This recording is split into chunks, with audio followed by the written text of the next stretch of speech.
We are at it again. Welcome to our third episode, Hindsight is 2020.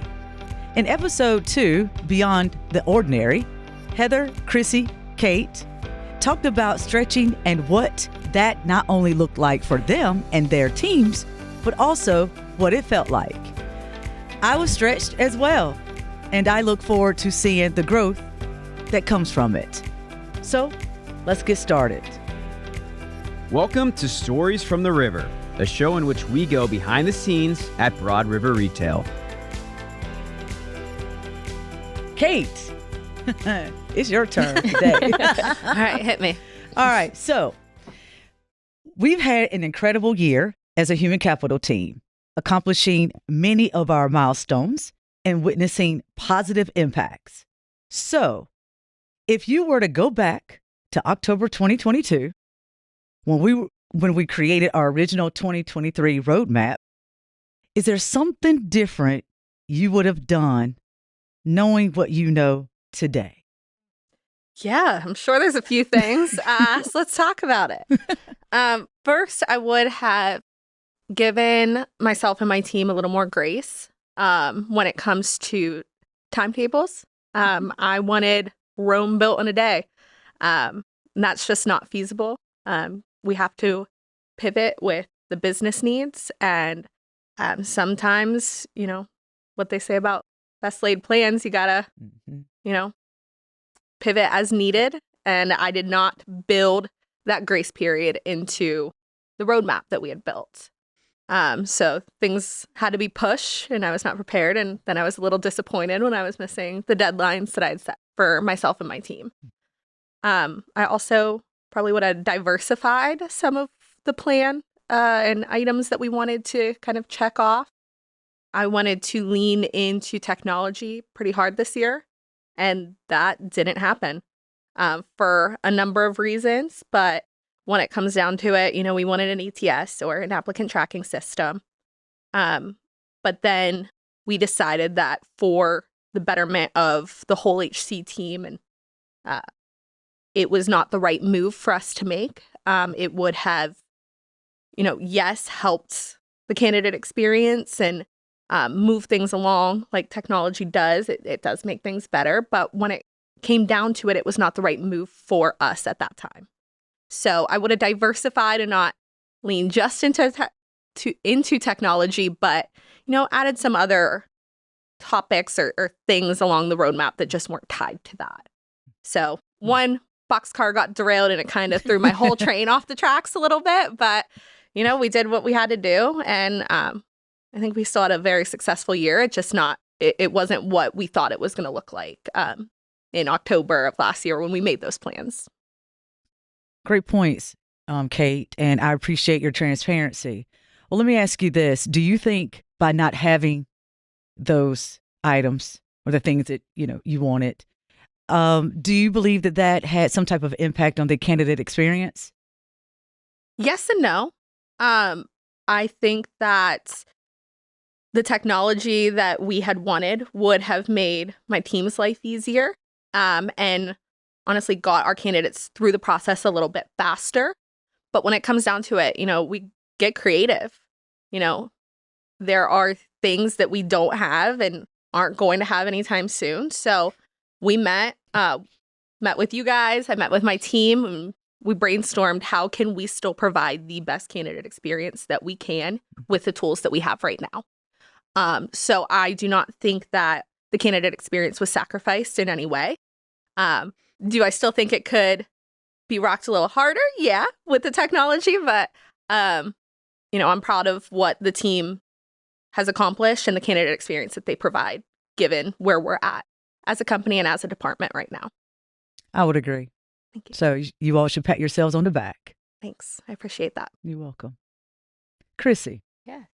So as you look back on the year, is there anything you wanted to tackle but didn't get a chance based on business and or your team's needs?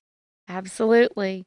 There were a few just really big projects or initiatives that we wanted to focus on, A couple of those being, you and I talked about it early in the year when we did our first podcast, is compliance training, employment law training for our leadership, new policies and updated handbook. Those were pretty important and high on our list. Yes. However, I would say not so much business needs, but the needs of my team changed and dictated that we went in a different direction. So I spoke a couple episodes ago on turnover on my team. Yes. The HC field team, we had some change with business partners, generalists, which, we went from having 2 business partners down to 1. That would have been the team that really focused on that project. So we had to pivot to supporting the business. John went from having, half the business that he supported to really everyone, obviously with some support, from the generalist. But we really had to just give him the time and the energy to be able to support all of his partners, which, took some time to build that team back up. So, but, we're ready to go into 2024 and put it back at the top of our list. And, are eager about getting that done, as it is very important. But I think as Kate said a couple of times, you learn to pivot. I think we all learned that this year, of how to pivot and just redirect and change your priorities as needed. Yeah, absolutely. I mean, we're cheering for you, Krissy. We're getting there. That's right. And the employee relations function is such a critical, Yes. function. So, I commend you. Thank you. You stuck with it and, put the right people in the right seat. So I have high expectations. Yeah, we've got 2 generalists that are, fairly, brand new. We've got Anna, who we were able to promote from Kate's team, which is really awesome. And then we just hired Kayla. So again, they're very green in their seats and trying to learn the Broad River way. And that's where our focus has pivoted to. I mean, this is a high performing team. So Krissy, being a high achiever and not accomplishing those things that I know were really high on your, on your priority list, how did that make you feel? Yeah. When you take a look at the roadmap that we built over about a year ago, a little over a year ago, and you see the things kind of in red and crossed out that we didn't get to specifically in my area, you kind of start to feel a little bit discouraged and a little bit like a failure. But then when you kind of think about, okay, but look at what we have done, look at where the team is today.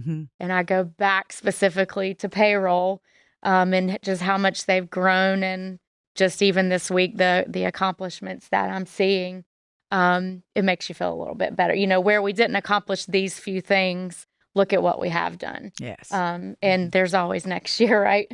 So that's it. Yeah. Yep. And we did take the Great roadmap, and while we have a lot of red, what we added was a lot of green. And so I think when you look at it today, and you do have that feeling of, oh, that red line hurts. Then you see everything that we added to it that we hadn't planned for, we hadn't projected, we hadn't strategized, but they happened, and the business needed us. And so you look at all those and you're like, well, wow, there's also a lot of great things that did happen. That is very true. And as we've talked about previously, the stretching and just sitting back and seeing what our teams have accomplished and the confidence that they have now, then it makes those red lines feel a little better. It does. And that's invaluable. Yes. Seeing the confidence and the empowerment. Yeah, we did a lot more than we had planned for. Yeah. So those few things that maybe we didn't get to or need to be pushed can be disappointing, but you need to look at what we did and how much we didn't expect that we would have to do.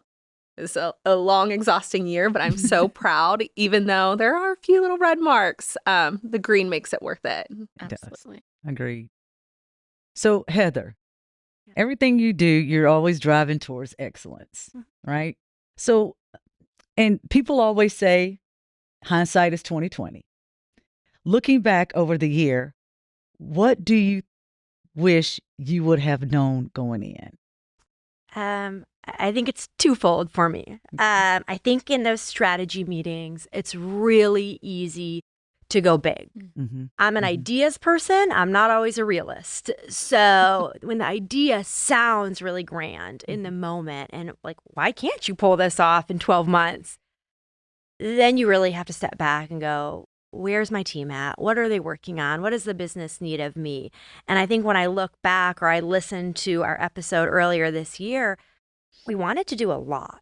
And a lot of really good things for our company, and they're still happening, although we've taken small bites out of them over the year. So I think it's kind of going in, and as we've roadmapped for 2024, saying like, okay, let's really talk about this and let's think about it. We want to do it all.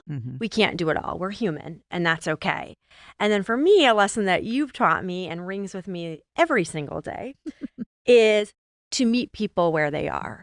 And for me, that's been a really, really big leadership lesson this year is there's a lot of things that I want to do to change the experience or to help our people. But then I have to understand not everybody's at the same place, and that's okay. So thinking we can go and we can change all of talent management in our company or DEI and B, those are big changes, and they're really important to the structure of a company. And so first you have to have the right foundation. And you have to meet people where they are. They might not be ready for everything today, and that's okay. But you got to baby step them, and you got to move at their pace, knowing their pace may not be your pace, but that's okay. And so for me, it's really told me going into 2024, like, slow down. You can't do it all today, and that's okay. You'll get there, and you have to walk hand in hand with people, and you have to show them the way and provide them the information and the knowledge and the education to help them get where you want them to go. And that will take time, but I think it's time worth spent. Yes. Excellent perspective. Thank you, Heather. Okay. So I'm going to stay on you for a second, or with you for a second here. So without spilling the tea. Yes. What plans do you have to attack in 2024? For us in 2024, it continues to be around the experience for all memory makers. And so we've really pulled back and we've really dialed in to say, what are the most important things that we can touch in 2024? So you hear a lot of rumblings in our world about leadership development and L&D. And the really exciting part of our team is we've really grown our L&D team in the past 12 months. And so when I look at Angela and Bree and now Sherry and Carlos, like they're ready to go. They're excited, right people, right seats. And so they're doing a lot of tinkering and they're having a lot of conversations. And we've done a lot of homework in the past few months to be ready to take our company to the next level when it comes to really developing our people, particularly at a leadership level, but then continuing that and what that looks like in the coming months and years. I agree. You and the team have prepared very well. Thank you. So looking forward to 2024. Me Again, too. without spilling all the tea. Me too. Okay, Krissy, Kate, Yes. anything from you? Yeah, just to piggyback on that, I think we will, look at those things that I previously mentioned, the compliance training, the handbook, and really kind of push those forward into next year, making that a priority for our folks, as that will also continue to elevate the experience for our memory makers. Yes, absolutely. Technology. We're not giving up on that either. We're not Definitely not giving giving up. Right. No. Yeah, I mean, I'll just say there were things where we missed the mark this year. We just have to call a spade sometimes. But they were all lessons learned. And they all provided insights as to ourselves, our teams, and Broad River as a whole. And those lessons learned are being applied to our knowledge and our preparations for 2024. So I'm really excited to see where we are this time next year. And I'm sure we'll look back and I'll say that I wanted to do this and it didn't happen. But hopefully, one, that list gets a little smaller. And two, I'm very proud of where we've come in a year. Even though we missed a couple things, like I said, what we've accomplished has been so great that I'm just really proud of us and our teams. Kate is the engine that always could. She just, I love that about Kate, just her passion, and she just never stops. She never gives up. So Thank you for that, Kate. Oh, thank you. That's sweet. Yeah. I could be that sometimes. You can say more good things about me if you want. Yeah, you'll take it. Yeah. Oh, this has been great. Anything else you all would like to add as far as hindsight? I just think it's going in with the right expectations. Mm-hmm. And there's always a lot we want to do. And there's always a lot you think you can fix, or you think like, yeah, that's easy. And then just living it day to day. I think we have to give ourselves more grace. No one's harder on themselves than you. And I look at this team and I think there's so much that we do day to day. Planned, unplanned, surprise. And we always go into it and go, okay, the business needs us. The memory makers need us. Let's go. Let's do it. And so when you think about that, like, we don't give ourselves enough grace. We don't give our teams enough grace. We're doing so much and we make such an impact. That's why I look at the year and I think, like, I'm really proud of us. I'm really proud. And on paper, it may not be the greatest. Actually, I don't think it even looks that bad on paper. But it's kind of going like, hey, we should be proud of all those things we did. And no, the things we didn't do, they're not done and they're not forgotten. They're still there. They still hang with us. And we're going to tackle those, whether it be, we looked at the next 3 years as a team. We did. And we looked at, maybe it still doesn't fit in 24, but maybe it fits in 25 or 26. And also knowing what could happen in the next year. Our company is a growing, thriving company. Our team has changed and grown. And all those are really great things for what the future could hold for us. Agreed. Well said, Heather.